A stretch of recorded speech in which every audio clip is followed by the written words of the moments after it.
Friends, I'm Bharti Gupta and you all are welcome to my channel. Friends, the topic of this video is how you can register yourself under the MSME Act and what are the procedure, what are the steps that you have to follow to register yourself. First of all, I would like to say that you don't require to pay any fee for such registration.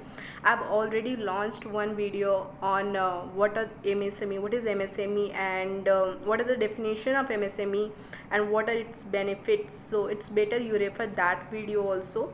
And if you are following under that criteria then it's better कि आप भी अपने आप को इस act के under register कराएं. And इस वीडियो में मैं आपको बताऊंगी कि कैसे आप भी ईज़िली खुद से अपने आप को रजिस्टर करा सकते हैं एंड इसका सर्टिफिकेट ले सकते हैं. सी फ्रेंड्स, दिस डेफिनेशंस में जो MSME का डेफिनेशन है, earlier it was something different and limit was less.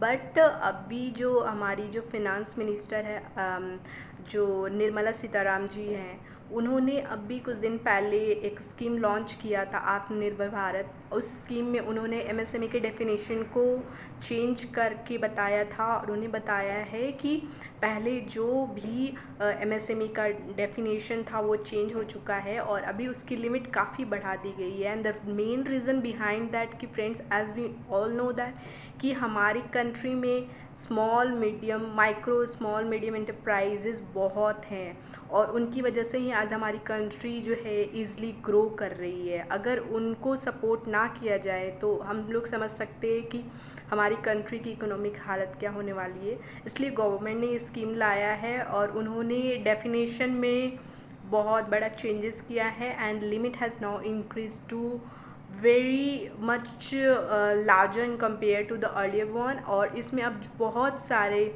Micro small medium enterprise cover हो रहे हैं और गवर्नमेंट ने ये बोला है कि आप अपने आप को रजिस्टर कराओ इसके अंदर. And if you are registering yourself under this then you will definitely get lots of benefit by registering yourself. Government की नज़र में जो भी काम पहले आता है वो MSME को प्रेफरेंस देते हैं. Whatever the government tenders and all this things, government first of all give preference to MSME enterprise. So मैंने इसके पहले वाले वीडियो में बताया है कि क्या क्या बेनिफिट प्रोवाइड होता है MSME को. Apart from that there are also lots of benefits that is mainly provided to MSME enterprises. So it's better कि आप अपने आप को भी रजिस्टर कराओ उसके अंदर. Now let's begin this video and find out how you can easily register yourself under this act. So the first step of registering yourself under the MSME Act is that first of all you have to go to this udyogaadhar.gov.in. इस website पे आपको जाना होगा friends. And जब आप इस website पे जाओगे तो नीचे में यहाँ पे हम देख सकते हैं, आप नीचे देखेंगे तो यहाँ पे ये बोल रहा है आपको आधार नंबर देने के लिए and name of the enterprise. Proprietorship के केस में तो आप अपना आधार दे सकते हैं, बट आप सोच रहे होंगे कि अगर कंपनी है तो उस केस में किसका आधार दें और अगर पार्टनरशिप फर्म है तो उस केस में किसका आधार दें.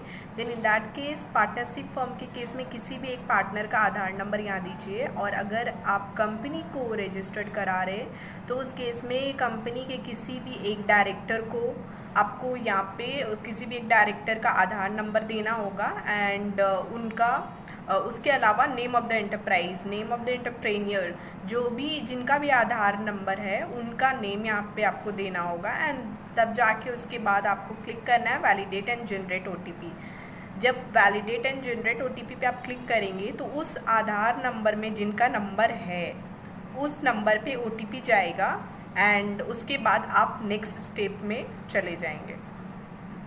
पॉइंट में आपसे सोशल कैटेगरी के बारे में पूछा जा रहा है कि सोशल कैटेगरी आपकी क्या है. जनरल है, schedule caste, schedule tribe, OBC जो भी है आप उसके बारे में डिटेल्स दीजिए.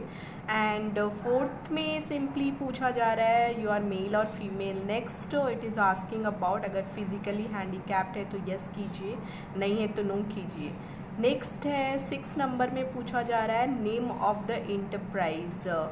आप प्रोप्राइटरशिप को अगर करा रहे हैं एमएसएमई में रजिस्टर्ड, तो उस प्रोप्राइटरशिप की नेम को दीजिए, नेम ऑफ द एंटरप्राइज जो आपका पैन है उसके थ्रू पता चल जाएगा। अगर कंपनी है, कंपनी का जो पैन है उसमें जो नेम दिया है वो दीजिए। एंड 7 नंबर पॉइंट्स में टाइप ऑफ ऑर्गेनाइजेशन के बारे में पूछ रहा है। टाइप ऑफ ऑर्गेनाइजेशन में आपको बताना होगा कि आपका ऑर्गेनाइजेशन किस टाइप का है, वो कंपनी है, वो प्रोप्राइटरशिप है, वो फर्म है कि क्या है, एचयूएफ है, जो भी है उसका डिटेल 7 नंबर में देगा। आप 7 नंबर पे क्लिक करोगे तो आपसे बहुत सारे ऑप्शन वहाँ पे खुल जाएंगे, बहुत सारे ऑप्शन आपको शो करेंगे। आपका जिसमें भी होगा, जिस टाइप का भी ऑर्गेनाइजेशन होगा, you have to provide about that thing. Next PAN number, it is asking about the PAN number. तो पैन नंबर आपको प्रोवाइड करना पड़ेगा। पैन नंबर आप अगर प्रोप्राइटर हैं तो प्रोप्राइटर अपना खुद का दीजिए, और अगर आप कंपनी है तो कंपनी का पैन नंबर प्रोवाइड करेंगे इस केस में। Apart from that location of plant, इस केस में आपका प्लांट एंड मशीनरी कहाँ लोकेटेड है उसके बारे में यहाँ डिटेल्स पूछा जा रहा है। तो यहाँ पे आपको उसका डिटेल्स प्रोवाइड करना पड़ेगा कि आपका प्लांट एंड मशीनरी कहाँ है, क्या एड्रेस है उसका। यहाँ पे एड्रेस के बारे में पूछा जा रहा है। अगर टाइप ऑफ ऑर्गेनाइजेशन में, जैसे मैं क्लिक करके आपको दिखाती हूँ कि टाइप ऑफ ऑर्गेनाइजेशन में जब आप क्लिक करोगे ना, आपके पास इतने सारे ऑप्शन शो करेंगे, जैसे प्रोप्राइटरशिप है, एचयूएफ है, पार्टनरशिप है।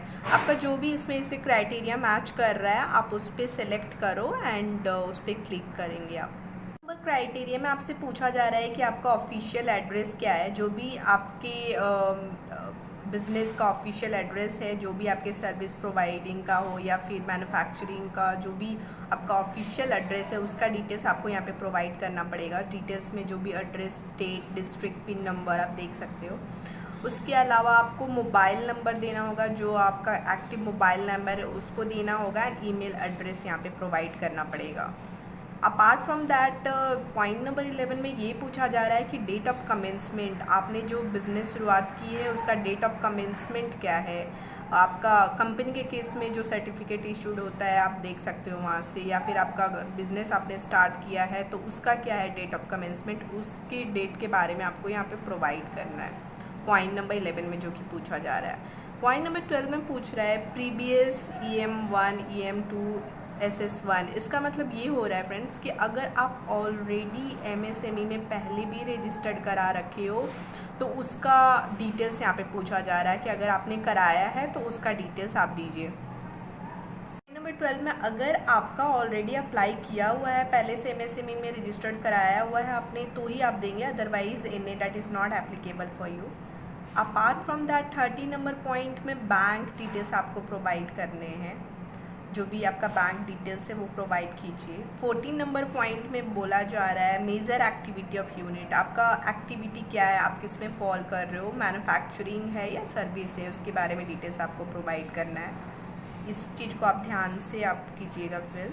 एंड 15 नंबर पॉइंट में NIC कोड के बारे में मांगा जा रहा है। NIC कोड के बारे में मांगा जा रहा है, तो आप NIC कोड आप इजीली फाइंड कर सकते हो यहाँ से। जैसे NIC कोड वाले कॉलम में आप क्लिक करेंगे ना, और जो भी आप मान लो किसी कंसल्टेंसी लाइन में हो या मान लो सर्विस के लाइन में हो, कंसल्टेंसी में हो या जिस चीज़ में हो, आप यहाँ पे कोड जो भी नेम डालोगे आपको वहाँ पे कोड शो करने लगेगा कि आप इसमें फॉल कर रहे हो। वो ईज़िली आप यहाँ से सर्च करके फाइंड आउट कर सकते हैं। आप इसमें इजीली फाइंड आउट कर लोगे जब उस पर कोई भी कोड मान लो कंसल्टेंसी लाइन में या जिस लाइन में वो यहाँ पे फिलअप हो जाएगा, उसके बाद automatic he NIC 2 digit code, NIC 4 digit code and NIC 5 digit code जो है ऑटोमेटिकली यहाँ पे फिल हो जाता है। आपको कुछ करने का ज़रूरत नहीं है इस केस में।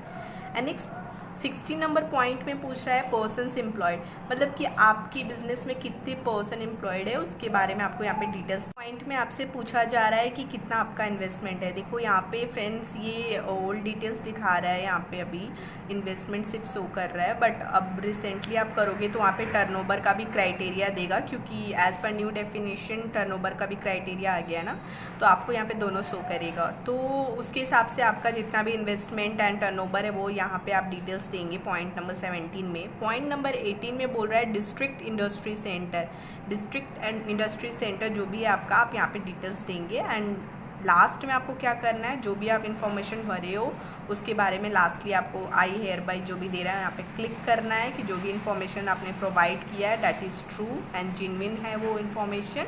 एंड एट लास्ट आपको सबमिट पे क्लिक करना है। आप जैसे ही सबमिट पे क्लिक करेंगे आपका रजिस्ट्रेशन, ये आपसे पूछेगा are you sure that you have entered correct data. आपको ओके करके आपको इसको सबमिट कर देना है। आप एक बार चेक कर लो, ओके करके सबमिट कर दो, फिर आपका जो है रजिस्ट्रेशन हो जाएगा। लास्ट में आपका जो है ये सर्टिफिकेट जनरेट हो जाएगा, इसको आपको डाउनलोड करके रख देना अपने पास। ये आपका प्रूफ हो जाएगा कि हाँ आपकी जो एंटरप्राइज़ है वो रजिस्टर्ड हो चुकी है एमएसएमई के अंडर, और फिर इसका आप ईज़िली बेनिफिट उठा सकते हो। आपके पास 2 सर्टिफिकेट जनरेट होंगे, एक Udyog Aadhaar memorandum application and second is that Udyog Aadhaar registration certificate. Registration certificate भी आपको डाउनलोड करने हैं और अपने पास रखने हैं ताकि आप इसको फ्यूचर में यूज कर सकें। एंड फिर उसके बाद आप इसका बेनिफिट उठाइए जो भी है। आई thank you so much friends for watching this complete video. I hope you like this video, and if you like this video then please like, share and subscribe my channel. Thank you.